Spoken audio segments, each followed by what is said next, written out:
பச்சை பயிறு மசியல் செய்ய போகிறோம். பாருங்கள், பச்சை பயிரை வந்து நல்லா வறுத்து இருக்கேன். இப்போ இதில் கொஞ்சமாக சீரகம் போட்டுடலாம்.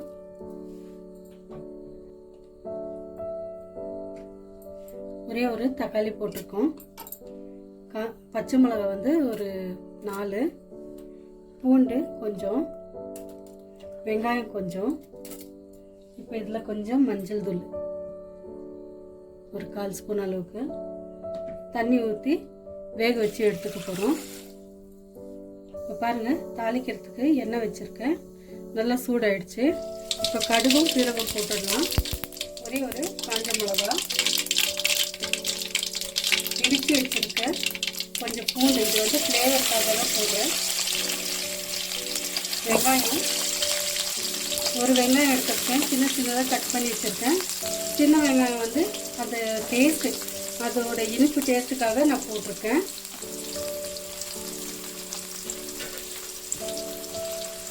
இப்போ இதெல்லாம் ஃப்ரை பண்ணிடுறாங்க.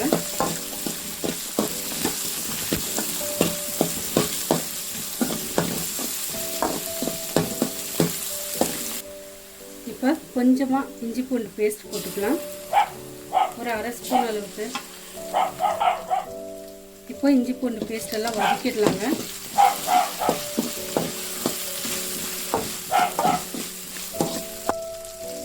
மிளகாத்தூள், தனியாத்தூள், பெருங்காயம் இதை போட்டுடலாம்.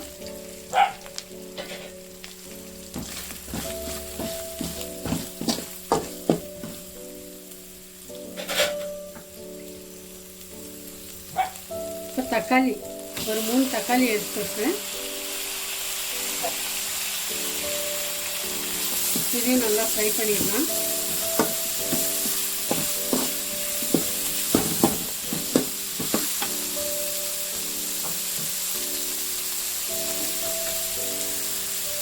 கொஞ்சமாக உப்புதூள் போட்டுடலாம். கொஞ்சம் கொத்தமல்லி,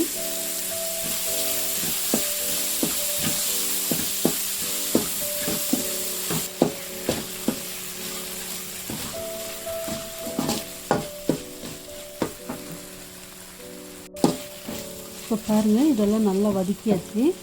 இப்போ மத்து வச்சு நல்லா மசிச்சு வச்சுருக்கேன் இந்த பாசிப்பருப்பு போட்டுடலாம். பச்சை மிளகாலாம் நல்லா மசிச்சிட்டோம்னா அந்த ஃப்ளேவர் நல்லா இருக்கும். இப்போ இதெல்லாம் கலந்துடலாங்க.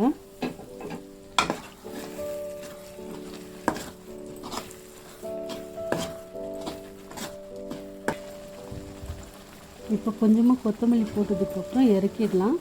ஒரு கொதி வந்தால் போதும்.